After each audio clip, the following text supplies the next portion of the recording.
అందరికీ నమస్కారం. అమ్మ మాట అమ్మాయి బాట ఛానల్కి స్వాగతం. కథ చెప్పుకుందామా? దెయ్యాలకు దడవనివాడు. నాగన్నకు చిన్నతనంలోనే తల్లి తండ్రి పోయారు. వాడు 20 ఏళ్ల వయసు వాడయ్యే వరకు గ్రామంలోని మోతుబరి రైతుల ఇళ్లల్లో పాలేరుగా పనిచేస్తూ పొట్ట నింపుకున్నాడు. వాడు సహజంగా మంచి తెలివైనవాడు కావడంతో వ్యవసాయపు పనుల్లో నేర్పరి అన్న పేరు సంపాదించుకున్నాడు.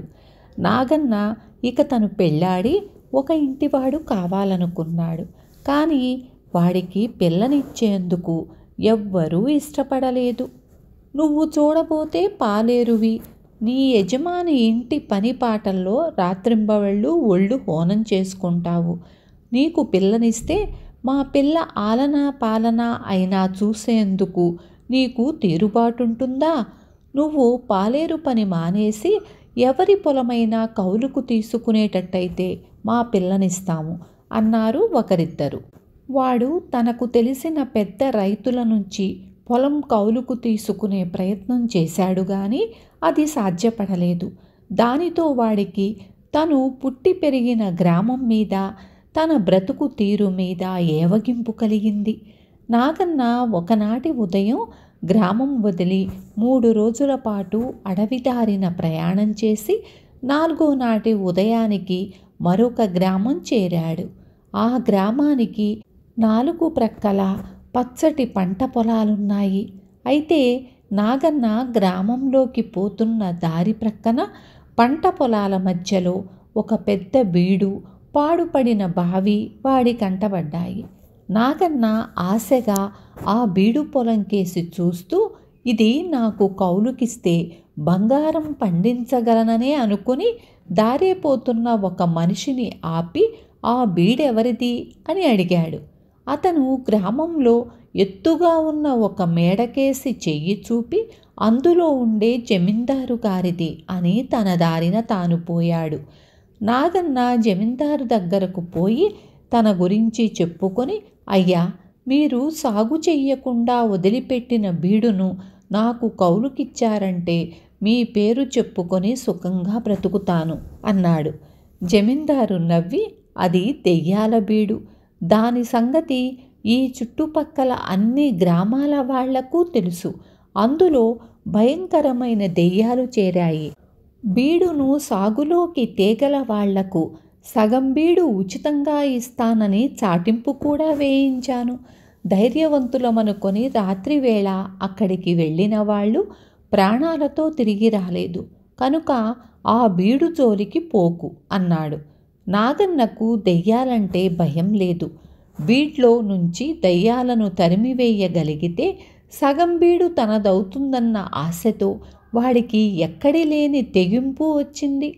వాడు జమీందారు గారింట్లోనే భోజనం చేసి చీకటి పడగానే తన చేతికర్ర తీసుకొని బీట్లోకి పోయి ఒక పెద్ద చెట్టు బోదెను ఆనుకొని కూర్చున్నాడు.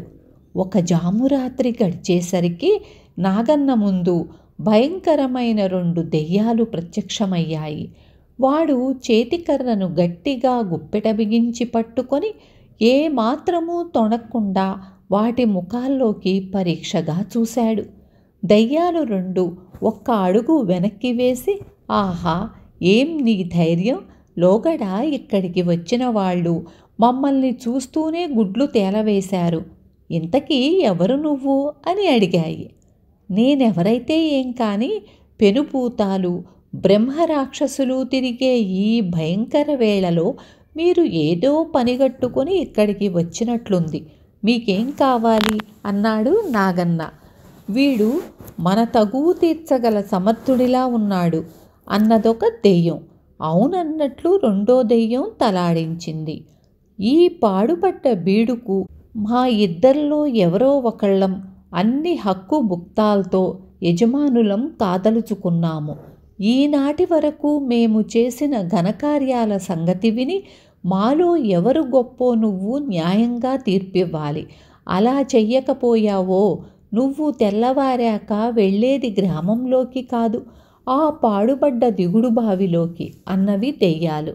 అలాగే న్యాయంగా తీర్పిస్తాను.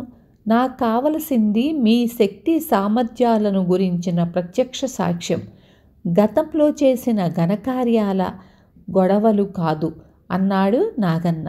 సరే, ఇప్పుడు మమ్మల్ని ఏం చెయ్యమంటావో చెప్పు అన్నవి దెయ్యాలు.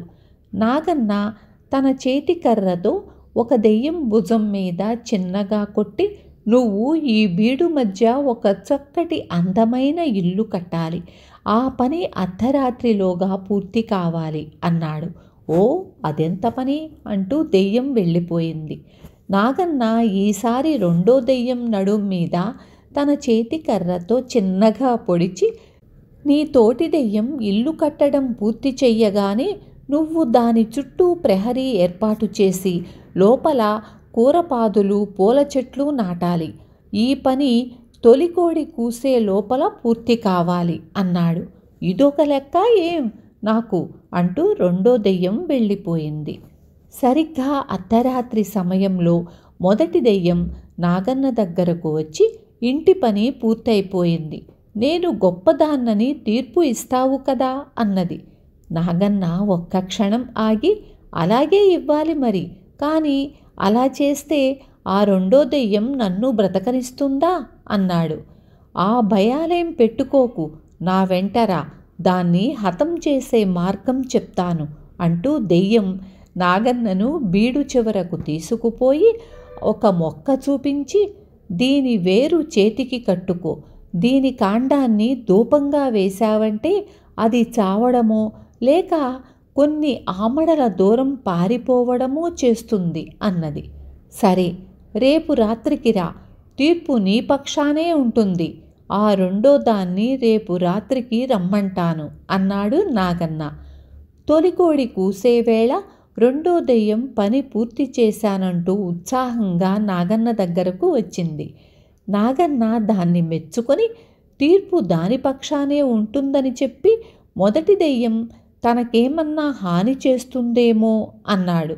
దెయ్యం అతన్ని భయపడవద్దని బీడులో మరొక చివరకు తీసుకుపోయి అక్కడ నేల మీద పాకుతున్న ఒక తీగ మొక్కను చూపి, దీని వేరును చేతికి కట్టుకో, ఆ దెయ్యం నీ దగ్గరకు రాగానే దీని ఆకుల్ని నిప్పులో వెయ్యి, ఆ పొగకు అది చావడమో కారడవులు పట్టి పోవడమో చేస్తుంది అన్నది.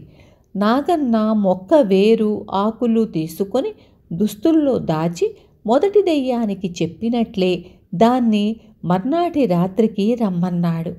తరువాత జమీందారు దగ్గరకు పోయి జరిగిందంతా చెప్పాడు.